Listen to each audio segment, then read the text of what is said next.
Bismillahirrahmanirrahim. Assalamualaikum warahmatullahi wabarakatuh. Halo semuanya, balik lagi ke Poristek, podcast riset dan teknologi. Hari ini narasumber kita satu di antara dua dosen yang punya double gelar di salah satu jenjangnya. Ya. Kan kalau yang satu lagi Pak Dr. Nurholis. Pak Nur itu S1-nya ya? SAG sama Ekonomi Islam. Iya, SEI SAG kan, Pak Nur itu ya. Kalau ibu kan di magisternya, Mbak lah, masa saya panggil ibu. Mbak Rahma di magisternya yang pertama Ekonomi Islam, yang kedua Ilmu Ekonomi. Ya, hari ini ada Ibu Rahmawati. Rahmawati aja, nggak ada. Makanya manjangin gelar loh. Salah satu motivasinya ternyata itu Ibu Rahmawati aja. Rahmawati ini yang kenapa Bu? Kok nambah lagi gelarnya? Belum puas Bu? Apa ya? Impian dari dulu sih loh. Pengen ilmu ekonomi awalnya pas lulus S1. Terus kenapa waktu itu ngambil ekonomi Islam S2-nya? Iseng aja pengen tahu ekonomi Islam. Isengnya aja ngambil S2. Ini bentar lagi iseng S3 kayaknya ngambil 2 kali juga ini. Sebelum kita masuk ke penelitian, suka dukanya ibu kan ngajar juga kan, udah ngajar juga terus sambil kuliah juga. Suka dukanya apa tuh? Kerja sambil kuliah. Waktu itu kuliahnya masih weekend? Waktu itu kuliahnya enggak kan, reguler kan? Iya. Reguler. Apa suka dukanya itu? Wah, itu luar biasa kalau diceritakan. Waktu itu anak udah berapa tahun itu? Waktu itu 1 tahun pertama tuh masih single. Setahun pertama ya. Setahun pertama kuliah. 1 semester kuliah. Itu masih biasa aja kan, kerja kuliah bolak-balik. Iya. Berarti ibu pas pertama kali di sini itu masih single? Iya. Oh iya. Terus habis itu hamil, terus nikah. Setelah pas itu berubah. Iya. Ritmenya beda. Ya terus apalagi pas hamil ngajar. Nah itu dia, gimana tuh kuliah. Pas hamil ngajar, kuliah, bikin tesis, bikin penelitian, kerjain tugas dan lain-lain. Terus akreditasi pula waktu itu. Oh iya, akreditasi juga. Jadi makanya pending tesnya 1 tahun itu saya nggak bisa ngerjain. Nggak bisa konsen. Iya, karena habis ngelahirin juga tuh. Jadi masih ribet gitu ya, bayi masih kecil masih. Iya gitu. Pernah juga tuh hujan-hujan dari sini kan, mau kuliah ke bawah jam 4 sore tuh dari sini ngajar, terus ke bawah saya kehujanan. Iya, itu hamil 9. Itu belum sih. Oh, belum. Hamil tapi hamil muda, jadi belum terlalu. Enggak, ngatur ngajar sama kuliahnya gimana dong? Gimana ya? Ngaturnya? Enggak gini loh. Soalnya kan banyak orang alasannya saya kemarin ngajar misalnya. Kebanyakan saya tanya kan, problem mahasiswa yang paling sering mereka hadapi 1 minggu ke belakang. Saya nggak bisa mengeneralisir, tapi paling banyak jawabannya itu terkait dengan terlalu banyak tugas, jadi susah memanage waktu. Kayaknya hampir semua mahasiswa rata-rata punya masalah itu. Lah Mbak gimana waktu itu? Banyakan begadang sih emang. Mau nggak mau ya tetap harus ada waktu yang dikorbankan. Hektik, selalu hektik kehidupannya deh, kayaknya gitu. Tiap hari gitu terus saja. Oke, alhamdulillah. Dan jadi itu kisah di balik penelitian inilah. Iya. Hari ini kita seperti biasa akan bahas salah satu penelitian dari Mbak Rahma. Ini adalah tesis ya. Tesis yang disusun untuk memperoleh gelar MSc, Master of Science. Yes. Yaitu judulnya adalah, ini saya sudah punya summary-nya, Dinamika Kehidupan Individu Kebahagiaan. Dinamika Kebahagiaan Individu dan Rumah Tangga di Indonesia. Ini bahagia ini. Iya. Jelas, sebelum saya masuk, kenapa yang dipilih ini? Apakah karena tadi itu Ibu Mbak Rahma itu mengalami 2 fase kehidupan ya, dari single ke menikah. Jadi kan ini mungkin individu sebelum menikah, terus rumah tangga setelah menikah. Atau latar belakangnya kenapa ini diangkat? Ya, kalau ke arah sana sih enggak ya. Enggak ya. Lebih kepengin mempelajari alternatif apa sih di samping hal yang bersifat material yang mempengaruhi kesejahteraan gitu ya. Ternyata memang ada ekonomika kebahagiaan gitu, bidang itu ilmunya. sudah bidang ilmu sendiri. Iya. Tapi memang kalau dari segi mata kuliah di ilmu ekonomi Tapi memang ada bidang ilmu Bidang ekonomika ilmu kebahagiaan. ekonomika kebahagiaan. Iya. Jadi mereka memandang ekonomi dari sudut pandang bukan kebahagiaan ekonomi. terus. Orang ekonom, Iya. tapi fokus ke kebahagiaan gitu, mempelajari kebahagiaan. Iya. Gitu sih. Betul. Gini, apakah sebelum meneliti ini sudah pernah meneliti kebahagiaan yang lain? Belum pernah, baru Belum sekali pernah. ini. Berarti ini The first. the first gitu. Iya. Tentang meneliti kebahagiaan. Sebelumnya tugas dan lain-lain belum pernah juga bikin makalah tentang kebahagiaan. Belum. Soalnya biasanya kan orang mau bikin tesis itu dia pernah meneliti apa terus sekalian jadiin tesis lah. Kalau ini enggak berarti ya. Enggak sama sekali. Pure berarti. Benar-benar meneliti kebahagiaan. Itu tadi latar belakang. Pertanyaan saya yang pertama waktu baca ini tadi beberapa kali saya baca. Sebenarnya emang kebahagiaan itu bisa diukur, Mbak? Nah, gitu ya. Kebahagiaan itu apa namanya, subjektif memang. Iya. Bisa diukur nggak ya kan gitu ya. Kita coba mengukur makanya. Nah itu dia. Sebenarnya kalau ada orang mau mengukur kebahagiaan, saya misalnya, saya kan mikirnya emang kebahagiaan itu bisa terukur. Kalaupun terukur, seberapa valid dia ukurannya gitu. Iya.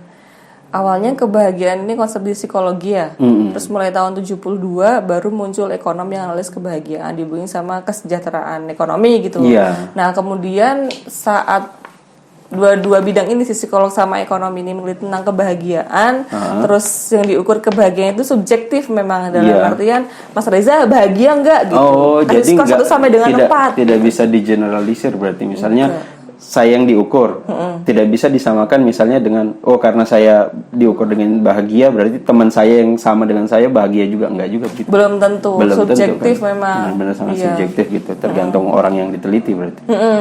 Tapi gini, untuk validitas ukuran subjektif ini memang sudah menjadi bahan udah dikritisi. Tapi paper yang meneliti tentang validitasnya juga udah banyak banget dan menyimpulkan bahwa kalau memang subjektif seperti itu tuh nggak masalah kalau Anda meneliti tentang faktor yang mempengaruhi gitu. Oh, itu nggak masalah. Nggak masalah ternyata. Misalnya faktor yang mempengaruhi kebahagiaan, misalnya kita sebutlah harta misalnya. Jadi hartanya yang kita lihat apakah mempengaruhi kebahagiaan atau tidak. Gitu. Itu nggak masalah. Iya, ternyata nggak masalah. Misalkan penelitian udah ada sendiri memang. Dan soalnya di sini kan saya baca tadi. Pertama berangkatnya dari kesejahteraan, bahwasanya mengukur kesejahteraan itu ada 2 aspek, ya kan? Kebahagiaan dan kepuasan hidup. Iya. Bedanya? Mana yang kebahagiaan, mana kepuasan hidup? Kan kalau saya misalnya saya puas nih hidup, harusnya saya bahagia juga dong. Kenapa harus dibedakan gitu? Iya kan? Iya, kenapa harus dibedakan? Karena ini beberapa pendekatan yang tentang namanya subjective well-being nih. Iya, SWB subjective ini. well-being, SWB ini. Kalau ekonom itu biasanya lihat tentang kebahagiaan sama kepuasan hidup. Kalau di survei rumah tangga itu memang ada 2 pernyataan itu sih. Kebahagiaan Anda gimana, kepuasan hidup Anda gimana. Kalau definisi perbedaan di antara keduanya itu memang masih debatable karena ada orang yang nganggap itu sama aja. Iya, makanya saya bilang saya aja kalau kayaknya sih kepuasan hidup sama kebahagiaan ini sama. Karena tadi itu logika saya kalau saya puas dengan hidup saya, mau nggak mau saya pasti bahagia dong. Iya, ya kira-kira begitulah. Tetap debatable emang itu. Tapi di sini Mbak Rahma berarti ngambilnya cuma dari segi kebahagiaannya saja. Kepuasan hidupnya ya kita tidak teliti. Tidak teliti. Oke, lalu di sini yang jadi variabel pengukuran kebahagiaannya apa saja? Yang mempengaruhinya ya. Saya ukur yang pertama tentang religiusitas. Iya. Terus itu mempengaruhi banget itu kayaknya. Paling robust, faktor yang paling robust mempengaruhi dengan paling robust itu paling robust itu definisinya tidak tergoyahkan gitu. Saya orang awam nih, kayaknya saya orang robust itu berarti istilah di pemodelan sih. Robust itu kalau orang kuantitatif banget kayaknya tahu di bahasa-bahasa kayak gitu. Nggak tergoyahkan, misalnya kayak ditambahin variabel yang lain, dikurangin dia tetap segitu, tetap ada gitu, tetap ya, muncul gitu. Tetap muncul. Kekeh gitu. Kekeh muncul gitu ke religiusitas itu. Oh iya, berarti itu salah satu yang paling kuat itu di antara beberapa faktor yang lain kan. Ada, saya lihat ada trust, ada apa lagi nih? Ada altruism itu. Keinginan membantu gitu. Nah, terus ini masuk ke metode penelitian. Sebenarnya untuk kan ini kita mau mengukur nih. Berarti kan menggunakan sebuah alat ukur. Ya kan? Alat ukur yang digunakan di sini itu apa, Mbak? Kuesioner. Kuesioner. Terus berarti Mbak sebar kuesioner ke Saya pakai data sekunder. Oh. Iya. Artinya kan untuk penelitian ini berarti datanya itu data sekunder. Iya. Sudah ada berarti datanya, Sudah ada. tinggal diolah gitu ya. Tinggal diolahnya itu yang agak Nah itu dia. Nah, itu mengolah datanya. Misalnya saya ini mau meneliti dengan hal yang sama. Saya mau mengukur sesuatu yang sangat subjektif dengan menggunakan data sekunder. Otomatis untuk mengolah datanya itu kan banyak alatnya, mungkin banyak metodenya atau banyak caranya. Iya. Nah, yang digunakan di sini kira-kira nama analisisnya ya. Iya. Regresi kan macam-macam gitu ya. Ini regresi. Paling gampang apa? Regresi linier yang paling gampang. paling sering juga. Kalau ini? Kalau ini tuh regresi linier, tetapi data panel. Data panel Ya, itu maksudnya itu gimana? Gini. Kalau kita biasanya penelitian, itu kan sekarang saya neliti. Iya. Kalau panel itu saya pakai data tahun sebelumnya juga. Yang sudah pernah pernah. Orangnya sama gini. Saya tahun kemarin neliti Mas Reza. Iya. Sekarang saya neliti lagi. Oh. Jadi menggunakan data yang sebelumnya berarti gitu. Pertanyaannya sama, tapi orangnya sama, tapi kan di waktu yang berbeda. Iya. Gitu. Itu sudah tidak masalah ya. Iya, itu data panel tuh keunggulannya kalau di statistik adalah keunggulannya begini-begini daripada cuma satu waktu gitu. Malah kelihatan juga peningkatannya atau perubahannya setelah berapa waktu gitu ya. Iya. Soalnya kan ini saya sangat awam masalah kuantitatif ini. Jadi saya melihat angka-angka di sini, oh iya ternyata bisa diukur juga ya. Berarti Mbak Rahma ini menggunakan data yang sudah ada. Datanya siapa? Datanya ada yang di menerbitkan siapa ini? rand.org. Itu punya siapa? Ini awalnya Lembaga dulu apa? tahun 93 itu pusat studinya di UI sama satu lagi lembaga survei itu bekerja sama meneliti namanya UI? Iya, Universitas Indonesia. Iya. Awalnya. Indonesia, berarti data punya Indonesia ya? Iya, ini keseluruhan Indonesia. Populasinya itu 83% populasi Indonesia. Wow. Gitu. Tapi di sampling. Segitu banyak.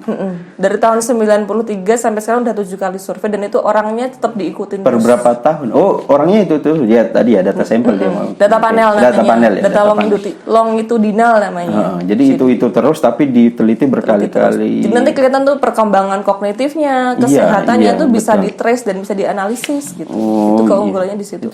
Ya, jadi kita misalnya buat teman-teman nanti yang dengar atau yang menyaksikan juga, siapa tahu mereka mau melakukan penelitian biar enggak pusing kan sudah ada data-data sekunder itu. Iya, udah ada. Jadi kan bisa dimanfaatkan kan data-data yang ada itu dibandingkan atau dianalisis lagi kan. Soalnya itu datanya berbayar atau free? Free. Semua analisisnya karena datanya itu kayak misalnya buku itu tuh terpisah-pisah bukunya banyak terus gimana ngumpulin satu persatu gitu. Tantangannya Itu di aja. situ. Itu berarti sudah sangat lengkap datanya di sana. Lengkap banyak banget. Nanti ada berapa infak yang dikeluarkan terus jadi nasabah BMT nggak gitu juga ada banyak banget.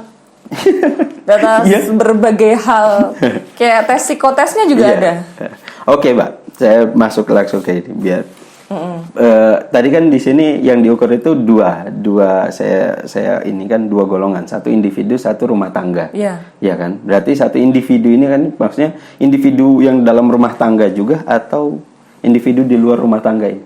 Di dalam rumah tangga. Di dalam rumah tangga juga. Misalnya suami istri, tapi diteliti salah satu juga. Suami sendiri, istri sendiri. Yang individu itu analisisnya ya istri ya suami persatu persatu. Kalau yang rumah tangga di level rumah tangga, kebagian rumah tangganya gimana gitu, pasangannya gitu sih. Terus tadi saya baca di sini, Mbak, ada satu sebenarnya yang aneh. Di luar negeri katanya kan keluarga itu tidak berpengaruh sama sekali akan kebahagiaan individu. Iya kan? Di data sini kalau ada. Iya kan? Ada. Tapi berdasarkan penelitian survei yang di Indonesia malah nomor 1. Iya, berdasarkan survei BPS. Keharmonisan rumah tangga. Keharmonisan rumah tangga itu penentu. Kok bisa beda banget ini antara di luar sama di dalam? Karena apa ya? Saya lupa istilahnya tuh kalau Timur itu ada budaya kolektivisme vs individualisme apa ya? Jadi saya lupa nih. walaupun dia hidup sudah berkeluarga tetap individual gitu. Bukan. Kalau orang timur itu kolektivisme, jadi lebih ke bersama-sama. Oh iya, kita di timur, kita di di timur. Indonesia Kalau beda. yang orang barat itu lebih individualisme. Jadi lebih ke budaya. Atau mungkin kalau saya mikirnya, atau mungkin karena memang makanya di luar negeri kan juga kayak budaya menikah itu kan nggak harus sebelum mereka ada ijab kabul. Ijab kabul, pokoknya sudah punya anak, sudah punya ini baru menikah juga. Kalau kita kan tidak. Terus kayaknya mereka itu kalau saya pernah baca kenapa orang luar negeri itu bahkan mereka membolehkan anaknya terus udah punya istilahnya mereka sudah tinggal bersama tapi kan belum menikah. Katanya daripada nanti setelah mereka menikah terus cerai itu lebih dosa menurut mereka. Oh gitu? Iya. Nggak tahu. Kalau itu menurut saya pernah baca itu. Jadi kayaknya mereka memang kayaknya hidup sendiri aja nggak masalah deh. Iya. Bu, ya. Pedoman hidupnya beda ya soalnya. Kalau kita kan kalau sudah punya keluarga kan, benar-benar diusahain jangan sampai pisah juga Iya. kan. Walaupun berumah tangganya mulai dari mulai. Makanya itu kayaknya saya heran juga kenapa kok sangat beda. Jadi lebih ke aspek budaya sama nilai-nilai yang dianut lebih. Iya ya.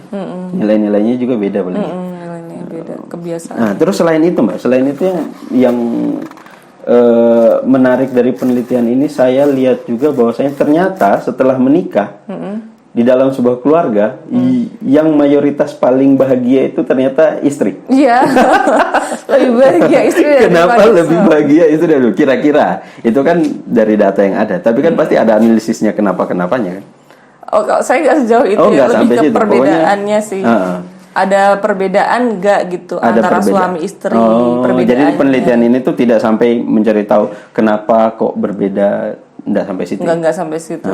Lebih ke gimana perbedaannya terus Nggak, faktornya. iya, gimana perbedaannya? Perbedaannya emang suami sama istri ada perbedaan kebahagiaan dalam satu rumah Dalam tangga satu itu. rumah tangga sendiri. Padahal kalau kebahagiaan itu berbeda menurut penelitian di Rusia apa ya di luar negeri itu tuh kalau kebahagiaannya beda itu resiko potensi bercerai itu semakin besar gitu. Makanya saya lihat gimana perbedaannya, beda enggak gitu. Oh, jadi ada potensi bercerainya juga kalau berbeda. Berbeda kebahagiaannya. Dan kebahagiaan ini bisa diusahakan untuk sama dengan sama-sama menurut penelitian saya. Iya. Dengan bersama-sama kalau yang satu belajar agama yang satu juga dong gitu. Maksudnya sama-sama dengan religiusitasnya kayak gitu. Jadi misalnya Tingkatnya tingkat pengetahuannya juga paling nggak sama. Iya. Jadi tidak gapnya diminimalkan gitu. gap dalam semua sisi. Aspek Dalam semua aspek. Misalnya ekonomi, misalnya suami pegang uang 100.000, istri cuma dikasih 50.000.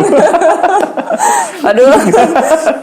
Misalnya kan begitu. Iya, Jadi jadi mungkin nanti ya kan kita nggak tahu nih secara berapa lama istri merasa kok aku cuma dikasih segini terus. Mungkin saya nggak tahu. Ya, bisa jadi.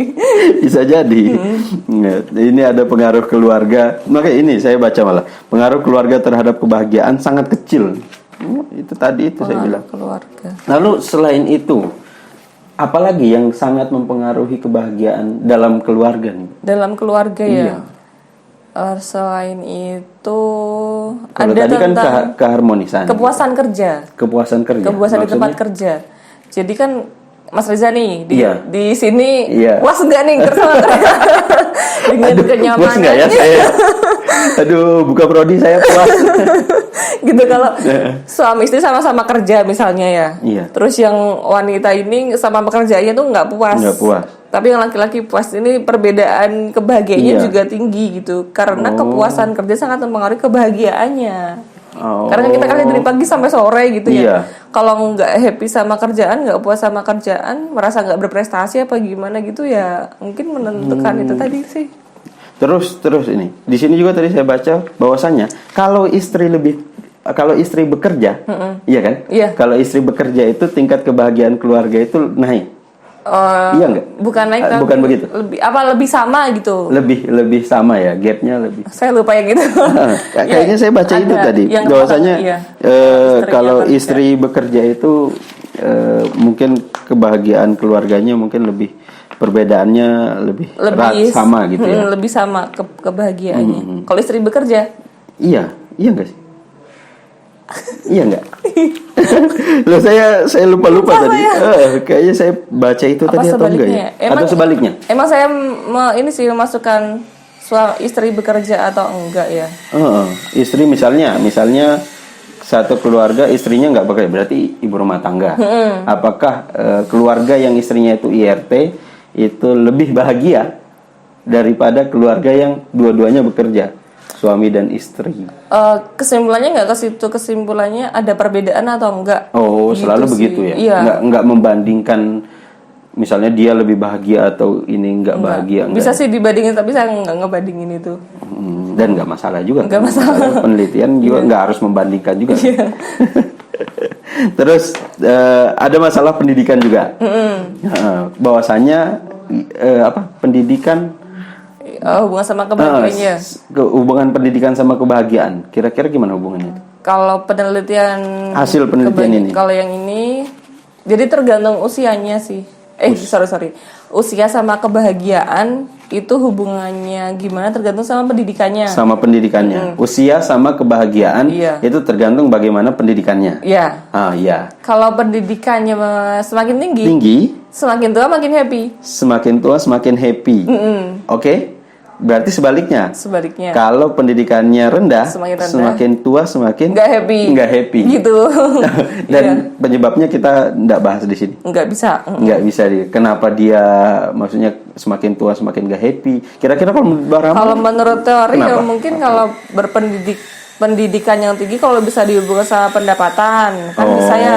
Lah, tapi kan di sini ekonomi tidak terlalu berpengaruh juga terhadap kebahagiaan kan? Itu juga berinteraksi sama usia juga sih yang pendapatan. Iya. Ya intinya harus dihubungi sama faktor-faktor yang lain tadi itu. Jadi faktor-faktor yang ada di sini itu tidak bisa berdiri sendiri semua. Dihubungi sama yang lain juga. Iya. Oke, terakhir nih. Sebenarnya masih banyak banget saya mau bahas.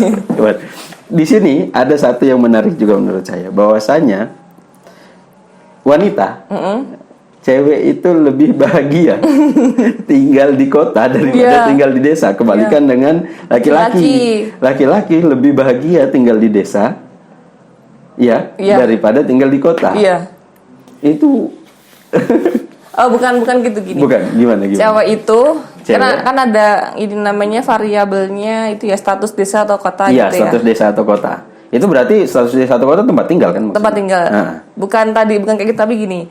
Kalau cewek itu tinggal di kota sama desa itu mempengaruhi kebahagiaannya. Kalau cowok mau tinggal di kota sama desa nggak ngaruh sama kebahagiaannya. Nggak masalah gitu. Nggak masalah. Jadi bukan lebih bahagia di mana atau di mana, tapi itu lebih mempengaruhi kebahagiaannya atau tidak. Jadi kalau dia di kota, mungkin cewek lebih bahagia. Iyalah, banyak mall, banyak tempat belanja. Siapa nggak bahagia cewek? Lebih ke bersenang-senangnya itu kali ya, ngelihat apa sih lebih. Satu lagi saya tadi belum dijelaskan, altruis. Ini tiga variabel yang sangat mempengaruhi kan di sini. Pertama itu religiositas, trust sama altruis. Altruis itu apa, Mak? Altruis itu keinginan untuk membantu orang lain.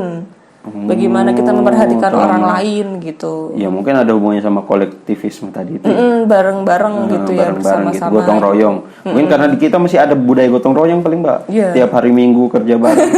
Ya cowok-cowok apalagi. Iya benar. Iya, kayaknya. Jadi itu mempengaruhi juga. Iya, sangat mempengaruhi. Keinginan membantu orang lain. Baru keinginan loh ya. Baru keinginan aja. Belum benar-benar membantu. Jadi kalau dia makin punya keinginan bantu orang lain, biasanya dia lebih bahagia. Iya, gitu. Signifikan gitu. Berarti penelitian ini membuktikan bahwasanya kenapa di hadis Nabi itu ada bahwasanya sedekah itu memperpanjang umur. Iya. La yughayyirul qada ila du'a. Tidak ada yang bisa merubah kodok selain doa. Wala yutawilul umri illa shadaqah. Dan tidak ada yang bisa memperpanjang umur kecuali sedekah. Sedekah kan membantu orang lain. Altruisme juga kan. Iya, benar. Dan bahwasanya asumsi awal saya bahwasanya orang bahagia itu biasa umurnya lebih panjang. Iya, bisa jadi ya. Bisa jadi, mungkin. Karena sehat ya. Iya, sehat. Artinya itu kan namanya orang bahagia kan pasti ya paling nggak lebih sehat daripada orang yang nggak bahagia. Iya, pikirannya kan nggak negatif gitu, happy, seneng kan. Dia lebih banyak dapat aura positif terus. Iya. Oke, Mbak, terkait penelitian ini kalau saya minta satu kesimpulan lah. Menurut Mbak kesimpulan di sini dari penelitian ini apa? Dari penelitian ini, mungkin nggak fokus plan itu juga. Iya, boleh, Kita nggak bisa perlu disambung-sambungin. sih. Kita itu kan punya 3 unsur ya. Iya. Unsur. Bagi kita punya akal, punya jasad. Iya. Satu lagi hati. Satu lagi punya hati, perasaan. Perasaan ya. Beda nggak akal sama perasaan? Beda ya? Beda ya? Akal. Akal ya. Kalau akal itu harus dikasih makan lewat apa? Ilmu. Kita jangan lelah untuk belajar apapun itu. Iya. Dan belajar nggak harus kuliah. Belajar apapun ya. Peran Iya. kita sebagai ibu rumah tangga apa? Belajarnya harus seperti apa ya gitu. Terus dari segi jasad dikasih makan apa? Dengan makanan yang bergizi. Healthy food. Jangan rice bowl terus. Nanti ngaruh ke kesehatan juga ngaruh ke kebahagiaan. Terus yang ketiga hati. Ruh itu harus dihiasi dengan zikrullah, ingat Allah, meningkatkan ibadah kita, akhlak kita. Makanya kan tadi religiusitas berpengaruh paling tinggi malah. Yang paling kekeh apa tadi bahasanya? Robas. Iya, robas paling kekeh ya. Paling kekeh makanya. Jadi itu tadi 3 hal yang bisa disampaikan oleh Mbak Rahma. Besok-besok Mbak Rahma masih punya banyak penelitian lain, jadi nanti kapan kita undang lagi. Iya, kan masih punya banyak jurnal lain ya. Iya. Nanti kawan. Oke, terima kasih semuanya. Nanti bagi yang mau tahu linknya nanti saya sertakan di deskripsi juga. Terima kasih Mbak Rahma sudah bersedia di sini. Sama-sama. Kapan-kapan kita bertemu lagi. Kita tutup, kita akhiri. Wabillahi taufiq wal hidayah. Assalamualaikum warahmatullahi wabarakatuh.